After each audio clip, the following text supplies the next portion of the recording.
Avez-vous déjà ressenti que certaines personnes dans votre vie vous freinent sans que vous ne sachiez exactement pourquoi?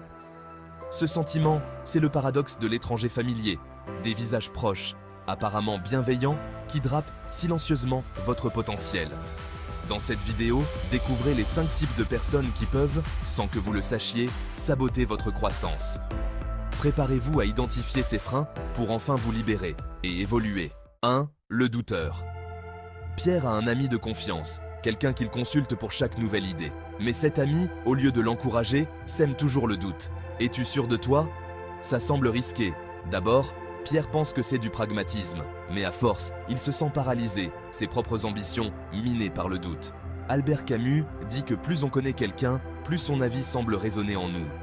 Et cet ami, en réalité, reflète les propres insécurités cachées de Pierre. Conseil pour se libérer. Restez fidèle à votre vision. Cherchez des conseils, mais ne laissez pas les peurs des autres dicter votre chemin. 2. Le complaisant. Dans le cercle de Pierre, un autre ami prône constamment la tranquillité. Pourquoi te donner autant de mal? La vie est belle comme elle est. Bien intentionné, cet ami pousse Pierre dans la complaisance, l'encourageant à rester dans sa zone de confort. Carl Jung dirait que cet ami agit comme un miroir collectif, renforçant cette tendance à éviter les défis. Conseil pour se libérer. Appréciez le présent, mais ne confondez pas contentement et stagnation. Fixez des limites pour ne pas absorber cette mentalité de complaisance. L'égocentrique. Chaque conversation avec cet ami tourne autour de lui. Pierre pourrait partager ses réussites, mais d'une manière ou d'une autre, l'ami ramène tout à ses propres problèmes. Ces interactions laissent Pierre épuisé, incapable de se concentrer sur ses propres objectifs. Albert Camus et Carl Jung diraient qu'un tel ami nous rappelle l'importance de fixer des limites pour préserver notre énergie. Conseil pour se libérer.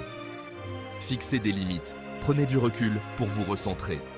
Protéger votre temps n'est pas égoïste, c'est essentiel. Le pessimiste. Ce 4e ami ne manque jamais de souligner les dangers et les échecs possibles. Et si ça ne marchait pas, bien que ces remarques puissent être utiles, à force, elles érodent la confiance de Pierre, qui finit par voir chaque projet comme une source de problèmes.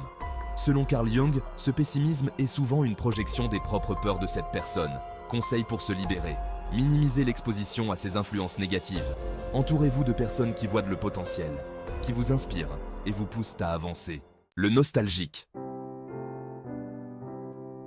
Enfin, Pierre a un vieil ami qui vit dans le passé.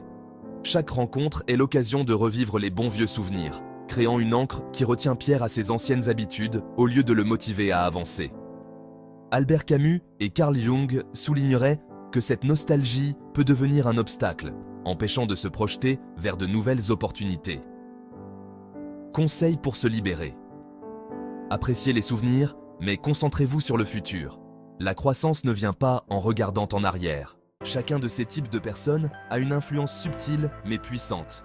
Identifiez-les, prenez des mesures pour protéger votre énergie et libérez-vous de ces influences pour faire place aux bonnes personnes dans votre vie. Partagez cette vidéo si elle vous a aidé et abonnez-vous pour plus de conseils sur comment vivre une vie épanouie.